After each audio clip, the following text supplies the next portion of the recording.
Mirzapur season 3 10 એપિસોડની series છે, release થઈ ગઈ છે. એટલા વર્ષ સુધી આપણે રાહ જોઈ સિરીઝની, ક્યારે આવશે. સિરીઝ રિલીઝ થઈ, આખી જોઈ નાખી. તમે જોઈને તમારા મનમાં એમ થશે કે ભાઈ આની માટે અમે એટલા વર્ષો રાહ જોઈ હતી. આપણે છે ને જો ક્રાઇમ ડ્રામા સિરીઝ છે ને એ વેબ સિરીઝ હોય, ફિલ્મો હોય, ઘણી જોઈ છે. પણ આમાં એ જ છે, ક્રાઇમ ડ્રામા છે, ગેંગસ્ટર વોર, બધું એ જ છે. તો આ મિર્ઝાપુરને અલગ કઈ રીતે પડે છે? આપણે એટલી બધી રાહ કેમ જોઈએ છીએ મિર્ઝાપુરને? તો મને એવું લાગે છે કે આ સિરીઝમાં બે વસ્તુ એવી છે, બે કેરેક્ટર એવા છે જેના કારણે આપણે આ સિરીઝની રાહ જોઈએ છીએ કે ભાઈ સિઝન 2 આવે જલ્દી, સિઝન 3 આવે જલ્દી. પહેલું કેરેક્ટર છે મુન્ના ભૈયા, જે તો હવે સિઝન 3માં નથી. આ પહેલાં તમને ચોખવટ કરી દઉં, કદાચ તમને આગળ પણ ટ્રેલર આવ્યું ત્યારે જ ખબર હશે અને આની પહેલાં પણ વાત ઓલરેડી થઈ ગઈ છે. જે ખુદ મુન્ના ભૈયાએ એક ઇન્ટરવ્યૂમાં ક્લિયર કરેલું કે ભાઈ હું સિઝન 3માં નથી. તો સિઝન 3માં એ નથી. અને બીજું કેરેક્ટર છે કાલિન ભૈયા. તો એ પણ હું કહું ને કે ભાઈ એ પણ સિઝન 3માં નથી. તો બસ આ બે વસ્તુ તમે ઉડાડી દો એટલે સિરીઝ નોર્મલ જ છે, કાંઈ નથી. ઘડીક અહીંયા પોલિટિક્સને ગાદી માટે થાય, ઘડીક અહીંયા પોલિટિક્સ ગાદી માટે થાય.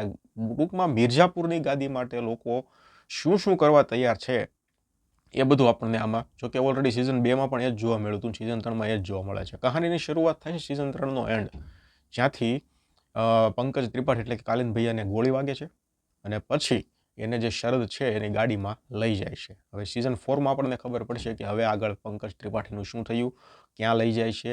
સિઝન 3માં એ જોવાનું છે કે ભાઈ આ ગાદી માટે નવા દાવેદાર કોણ ઊભા થયા છે, કોને ગાદી મળશે, એ બધું જ આપણે આ જોવાનું છે. ગુડ્ડુ ભૈયાનું કામ એ જ છે જે સિઝન 2માં હતું, ગદ્દી માટે અહીંયાથી અહીંયા ફૂફાડા મારવાનું. એ જ કામ એણે અહીંયા કરેલું છે. પછી બીના ત્રિપાઠીનું કામ પણ એ જ છે.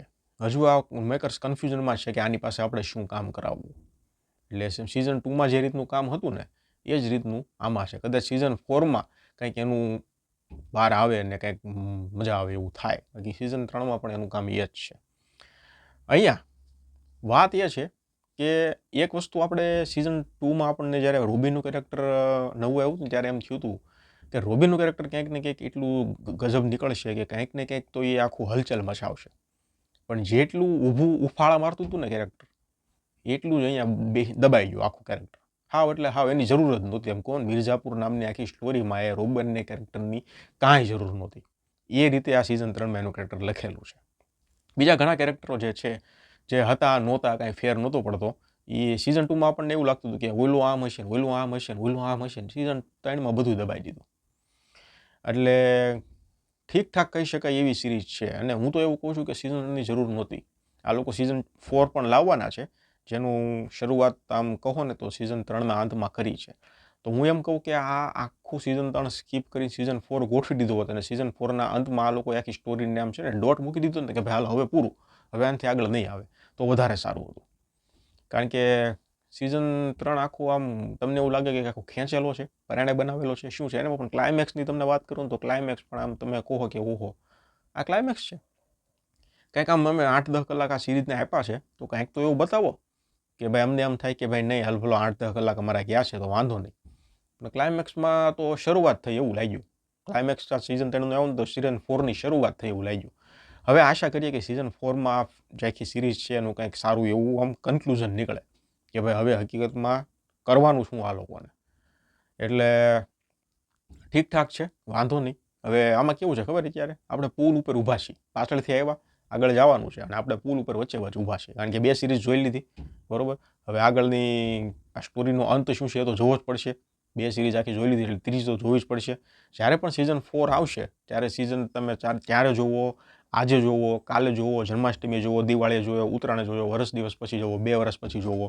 જ્યારે પણ સિઝન 4 આવે અને આગલા દિવસે જોવો, જ્યારે પણ જોવો. સિઝન 3 તો તમારે જોવી જ પડશે, એના વગર છૂટકો નથી. જો તમે સિઝન 2 જોયું હોય તોની વાત છે. સિઝન 2 ન જોયું હોય તો પછી તમારો પર્સનલ મેટર છે, તમારે શું કરવું છે. એટલે હું તો એમ કહું છું કે ભાઈ અત્યાર સુધી 2 સિઝન જોઈ લીધી છે તો સિઝન 3 જોઈ લો. સિઝન 1 છે ને અહીંયા હતી, સિઝન 2 એનાથી થોડી નીચે આવી અને સિઝન 3 તો હાવ નીચે આવી ગઈ. એટલે હવે સિઝન 4માં શું થશે એ જોવાનું છે. બાકી બે કેરેક્ટર છે ને એના વગર આખી સિઝન આખી તમે આમ કહો ને તો આમ નોર્મલ જ ગેંગ વોર ડ્રામા છે.